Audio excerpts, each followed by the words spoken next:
Neste episódio 10 de Mushoku Tensei, o nosso querido protagonista Rudeus finalmente encontrou uma cura para o seu problema que o aflige há mais de 3 anos. Aquele que você sabe muito bem qual é. IS, também conhecido como DE, também conhecido como Rocha. Então vem comigo para saber tudo o que aconteceu nesse 10º episódio de Mushoku Tensei e até as coisas que não foram adicionadas da Light Novel. Então bora pra análise. O episódio começou novamente com um ponto de vista da Sylph sobre o Rudeus, com inclusive adições originais do anime. Então eu não vou falar sobre a parte que tem na Light Novel, pois eu já dediquei uma parte exclusiva das análises de episódio para falar sobre os pontos de vista da Sylph que foram retirados do anime. Então eu vou deixar o card do vídeo aqui na descrição para que você consiga acessar esse vídeo posteriormente e assisti-lo. Tá bem completinho, então se vocês não viram eu recomendo bastante. A parte completamente original do anime foi a que a Sylph começou a duvidar da relação dele com o Rudeus depois que ele começou a frequentar mais o laboratório da Nana Roshi e que mostrou um pouco mais da insegurança da Sylph de se mostrar como sendo ela para o Rudeus. O episódio passou para o início do dia em que o Rudeus estava fazendo mais um treino matinal e chegou o Bodyguard para conversar com ele. Teve muita coisa cortada do diálogo deles da Light Novel no anime e muita coisa importante porque fala um pouco do passado do Bodyguard e de um conceito que ainda não foi introduzido no anime. Primeiro de tudo, ele começa a falar sobre a aura de batalha e como o Rudeus pode utilizá-la. Basicamente, a aura de batalha é uma película de mana que envolve o seu corpo e de acordo com a força dela, você se torna mais forte fisicamente e também mais resistente, ou seja, magias e ataques não conseguem te acertar caso eles sejam de níveis inferiores. Depois de explicar esse conceito, ele mostrou ali pro Rudeus como é que fazia, só que o Rudeus não conseguiu replicar. E aí ele falou que não tinha problema porque o Laplace, que é considerado o demônio mais forte que já existiu, não utilizava essa aura de batalha. O Rudeus perguntou, caraca, você batalhou contra o Laplace? E aí o próprio Bodyguard falou que batalhou contra o Laplace e quase morreu pra ele. E outra coisa também é que o Bodyguard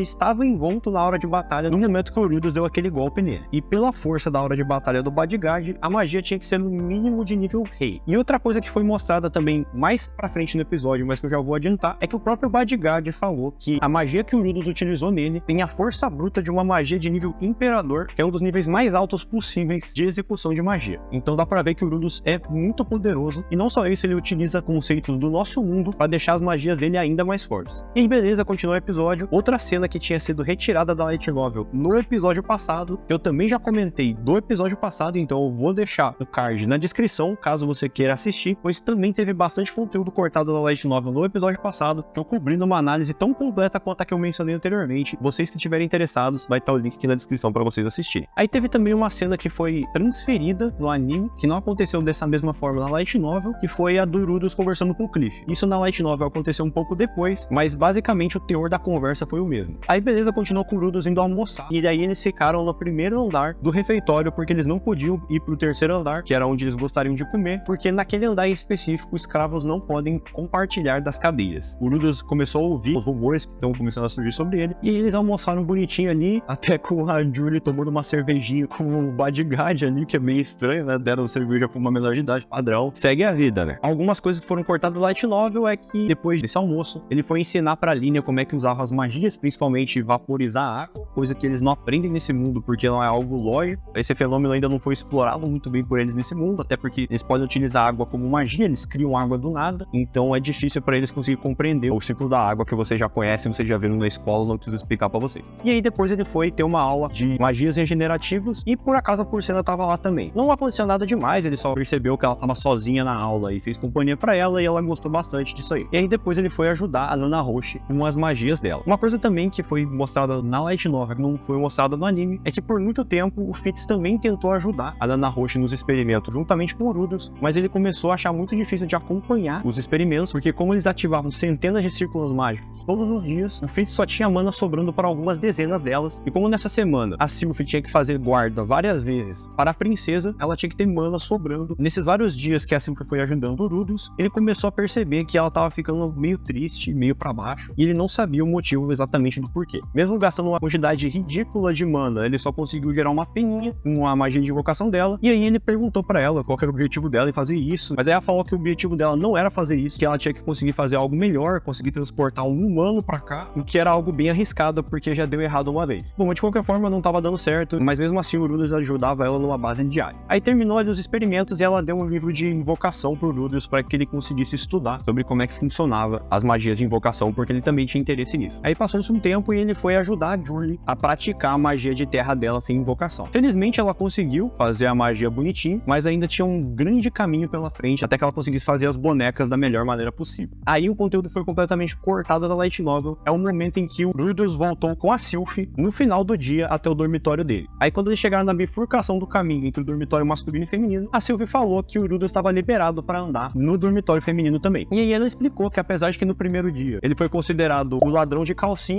a partir de agora as garotas mudaram completamente a opinião sobre ele, porque a Lene e a Porcena espalharam que ele era um cara legal e que só combatia as pessoas más. As garotas começaram a ver isso mais, e quando foi no caso delas, ele não fez nada contra elas. Então ele começou a ser votado como um cavalheiro e ganhar mais popularidade com as mulheres. Mas mesmo assim ele insistiu e nunca mais vai passar por lá de novo para que ele não tenha o PTSD ativado novamente, para que as garotas não zoem do meninão dele. E aí mais um dia passou e ele recebeu uma carta do Soldati para que eles fossem lá se reencontrar depois de mais de um ano que eles não se viam. E aí ele chamou a Elinarese e o Cliff para irem junto com ele. E até chamou o Fitz também, só que o Fitz não aceitou, porque ele estava ocupado fazendo a guarda da princesa. Enquanto eles estavam indo para o encontro com o Soldati, na light novel que houve um momento da conversa do Cliff com o Rudeus que eu falei anteriormente que foi deslocado. Depois de ele falar tudo aquilo dos Superges para o Cliff, que ele percebeu que tem muita coisa que o Deus Homem falou, que eram conhecimentos extremamente restritos que muitas pessoas não conheciam, mas que foram dados para ele em momentos não oportunos, mas que serviram muito bem para agora. Até porque foi o Deus Homem que contou da situação dos Superges e também falou sobre a diferença entre maldição e bênção, que ele também utilizou nessa conversa com o Cliff. Aí eles foram lá, conversaram de boa lá com o Soldati, e aí o Soldati teve que sair para atender o chefe do clã. Aí a Elinarese pensou em ajudar o Cliff a conhecer a vida de aventureiro, só que o Rudeus não quis se meter e foi embora para passar um tempo de qualidade sozinho. Aí ele tava passando lá pela feirinha da cidade e foi quando houve uma explicação que adicionou mais conhecimento sobre como funcionam as magias, mas que não foi explicado no anime. Porque basicamente existem duas classes de objetos mágicos que podem ser utilizados no mundo de Mushoku Tensei. Existem os itens mágicos, que são itens imbuídos com magia que não necessitam de magia para que você consiga utilizá-los. Tem uma quantidade de mana própria que você pode utilizar e que eventualmente vai se esgotar. Enquanto que os implementos mágicos são itens que tem um círculo mágico implantados neles, em que você gasta certa quantidade de magia para conjurar a magia que está no círculo mágico. Ou seja, a diferença entre os dois itens é que em um tem uma quantidade limitada de usos, mas você não gasta nada para usar, porque a mana está no próprio objeto, que no caso são os itens mágicos, enquanto que os outros você tem apenas um canalizador de magias. Então você tem que gastar magia para utilizar, mas os usos são indefinidos e são muito úteis para quem tem muita magia, como é o caso do Rudeus. Aí, beleza, ele tava ali passando, tentando encontrar um implemento mágico para ele comprar, quando ele viu a Sylphie e o Luke fazendo compras. Aí ele foi conversar com os dois, só que aí o Luke se pôs na frente da Sylphie e a Sylphie ficou com vergonha de falar com o Rudeus, não falou absolutamente nada, e o Luke deu uma desculpa bem esfarrapada ali pro Rudeus do porquê que a Sylphie não podia falar nada. Bom, isso o Rudeus percebeu depois. No anime não ficou muito óbvio que era realmente a princesa Ariel fazendo cosplay da Sylphie para evitar dos outros verem ela fazendo compras. No momento ali não ficou muito óbvio, mas realmente não era a Sylphie e a teoria do Rudeus estava certa. Aí o Rudeus não gostou nem um pouco de ser ignorado pela Sylphie e ele não conseguia pensar em um motivo plausível para isso. Aí ele estava tentando encontrar alguma pessoa para que ele conseguisse desabafar sobre esse momento, mas ele encontrou uma pessoa com quem você pode confiar todos os seus maiores segredos. Exatamente, o Sommelier estava lá presente, pedindo não só para o Rudeus, mas para todos que nos escutam, a deixar o like e se inscrever no canal Sommelier de Animes. Nós finalmente alcançamos os 500 inscritos, então alcançar os 1000 inscritos está apenas a um passo de distância. Muitos de vocês que assistem o vídeo não se inscrevem no canal, como as próprias estatísticas do YouTube comprovam, então eu peço encarecidamente que você que ainda não se inscreveu no canal, mas está assistindo esse vídeo, dê essa força para que a gente finalmente atinja os 1000 inscritos e finalmente monetize o canal. De qualquer forma, muito obrigado por todo o apoio de vocês até hoje. 500 inscritos é uma marca muito importante pro canal, mas eu tenho certeza que a gente consegue ainda chegar aos 1000 inscritos. Então vamos lá, força, hashtag 1000 sommeliers e vamos atrás desses 1000 inscritos. Continuando então a análise. Logo depois do Rudeus ficar tristão, infelizmente realmente não tinha ninguém com quem ele podia compartilhar essa sua frustração, e aí ele decidiu ir pra biblioteca ler um livro. Estranhamente, a Sylphie tava lá. Ué,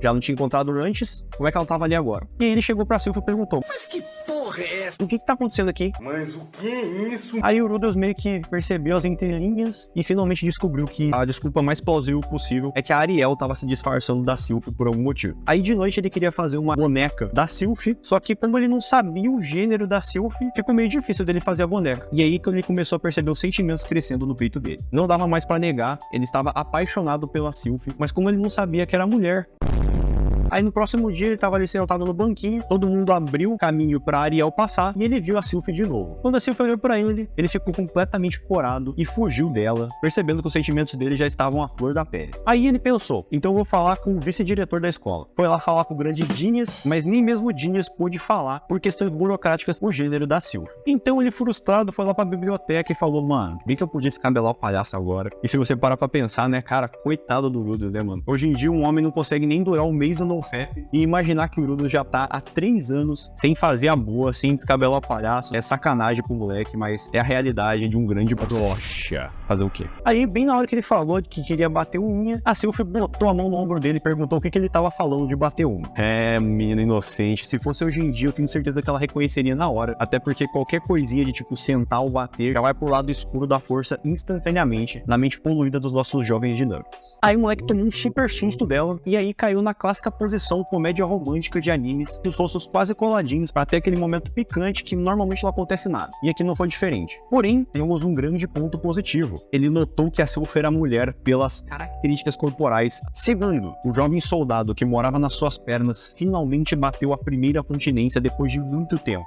Então a gente tem que comemorar que agora o meninão dele está preparado para servir ao exército. Na verdade ele ainda está no progresso, mas esse foi o primeiro passo para ele voltar a deixar de ser broxa. Pra ser bem sincero, eu queria que continuasse, porque daí eu conseguiria continuar com a broxa.